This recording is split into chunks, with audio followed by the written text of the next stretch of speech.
मुंबई के एक भीड़भाड़ वाले इलाके की पुरानी बिल्डिंग की तीसरी मंजिल पर रवि अपने परिवार के साथ एक छोटे से एक कमरे के मकान में रहता था।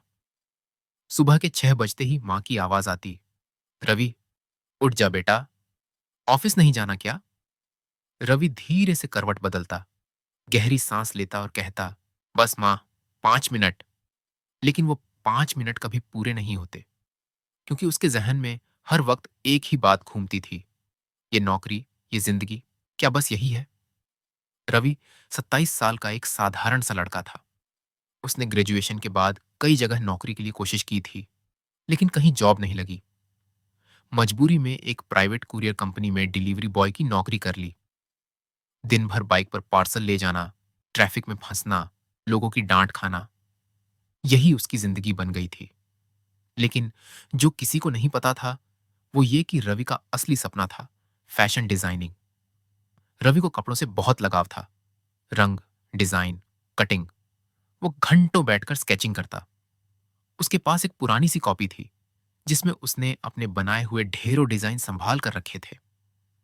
जब कभी उसे थकान से राहत चाहिए होती, तो वो अपनी वो कॉपी खोल कर देखता और खो जाता था एक दूसरी दुनिया में। लेकिन ये दुनिया असली नहीं थी। हकीकत ये थी कि उसे घर चलाना था। माँ को डायबिटीज थी, पापा रिटायर्ड थे और बहन कॉलेज में पढ़ती थी। हर महीने की तनख्वाह, कभी दवाई, कभी बिजली का बिल, कभी फीस, सब कुछ खींच के चलता था। रवि जानता था कि सपनों से पेट नहीं भरता, लेकिन पेट भरते भरते उसके सपने भूखे मर रहे थे। एक दिन रवि की डिलीवरी बहुत दूर की थी। गाड़ी पंचर हो गई। बारिश भी शुरू हो गई थी। गीले कपड़ों और कीचड़ से सने जूतों में वो भागता हुआ ग्राहक के घर पहुंचा। दरवाजा खुलते ही सामने एक स्टाइलिश आदमी खड़ा था। रवि ने उसे पार्सल दिया और जैसे ही पलटा, उसकी स्केच बुक बैग से गिर गई। आदमी ने उठाई और पन्ने पलटने लगा। एक पल को उसकी आंखें ठहर गईं। ये किसने बनाया? उसने पूछा। मैंने, रवि ने झिझकते हुए कहा। तुम डिलीवरी बॉय हो या डिजाइनर? रवि मुस्कुराया। नौकरी मजबूरी है सर, डिजाइनिंग मेरा सपना है। उस आदमी ने अपना कार्ड निकाला और कहा, मैं श्री डिजाइन्स बुटीक का मालिक हूं।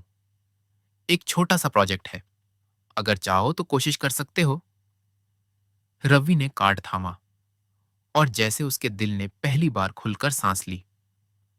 अब रवि की जिंदगी दो हिस्सों में बंट चुकी थी। दिन में डिलीवरी बॉय, रात में डिजाइनर। वो दिन भर पसीने में भीगता, मगर रात को नहाकर बैठता अपनी टेबल पर, जहां स्केचिंग की जाती, कपड़ों के आइडिया सोचे जाते, यूट्यूब पर नए ट्रेंड देखे जाते। उसने श्री डिजाइन्स के लिए कुछ डिजाइन बनाए और बुटीक वालों को बहुत पसंद आए। उसे एक छोटा सा भुगतान भी मिला।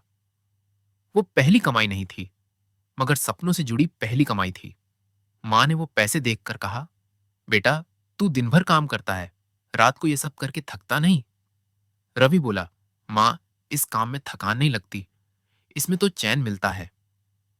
धीरे धीरे रवि के डिजाइन सोशल मीडिया पर पोस्ट होने लगे।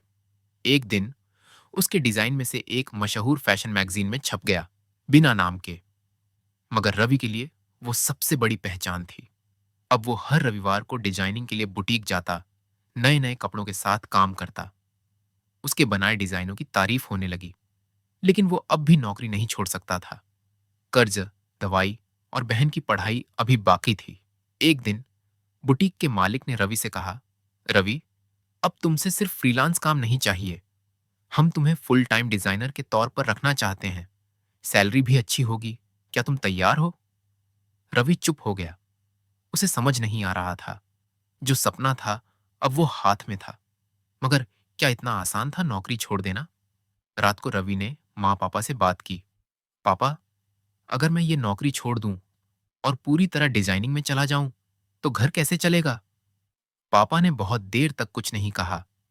फिर धीरे से बोले, बेटा, हमने तुझे जिम्मेदारी उठाना सिखाया है, लेकिन कभी सपने छोड़ना नहीं सिखाया।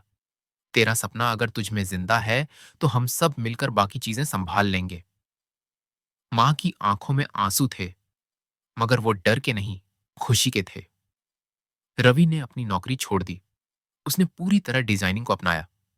अब वो सुबह बाइक से पार्सल लेकर नहीं निकलता, बल्कि अपने स्केचबुक के साथ बुटीक पहुंचता है, जहां उसकी सोच को रंग मिलते हैं। एक साल बाद रवि ने अपना छोटा सा बुटीक खोला, Ravi wear, middle class style icon, जहां वो उन जैसे लड़कों के लिए डिजाइन बनाता है जो बड़े सपने देखते हैं लेकिन जिम्मेदारियों के नीचे दबे होते हैं। मजबूरी में जो काम करते हो वो पेट भरता है, लेकिन जो दिल से करते हो वो जिंदगी को मतलब देता है।